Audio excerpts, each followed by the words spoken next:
This First Case Articles on the Go feature is titled The Power of Why, written by Melanie Perry, BSN, RN, CNOR, CSSM. This article originally appeared on the First Case blog. If you've ever spent any time around toddlers and young children, then you know what their favorite question is. Why? It's the constant word on the tip of their tongue and the question at the forefront of their mind as they interact with the world around them.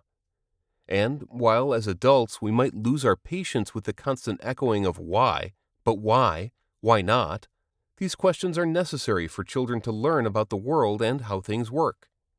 We all recognize this, and we're generally inclined to accept their questions and guide them in an understanding of the new things they are experiencing.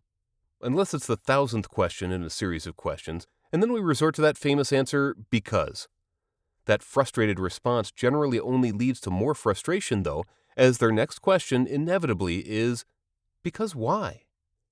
As we grow up, parents, mentors, teachers, and professors open our eyes to the world around us, giving us the answers to the whys of our world. Why the sun rises and sets, why flowers grow, why birds sing, why people act like they do, why numbers just work, etc. Oftentimes, as we go through school, we get fed the answers to more questions than we could even ask, and we don't always appreciate the information that we're given at the time. But then, something happens as we enter the workforce. We go into new work settings, and as we look at the workflows and processes going on around us, we become that young child again, and our immediate response is to ask, why? Except, too often, asking that question to our directors, bosses, or administrators is seen as challenging, aggressive, or even insubordinate. And what is the answer that we're given time and time again? Because. Or in its fullest form, because that's the way we've always done it. But is the way we've always done it really the best way? Do we fully appreciate the value that a fresh perspective and a new set of eyes brings to our department and to our established processes? Obviously, there are times when the why questions are asked just for the sake of being challenging and difficult, but removing those exceptions from the conversation, let me ask my own why questions. Why does the question why make us feel threatened and challenged? Why are we afraid of looking at how we do things and finding a better way? Why are we afraid of change? I would argue that as both leaders and experienced employees, we feel threatened by the why questions because we've forgotten what it's like to not know things. We've forgotten what it's like to be new, and we don't remember when we were the ones asking the same questions. Let me encourage you to be open to the why questions.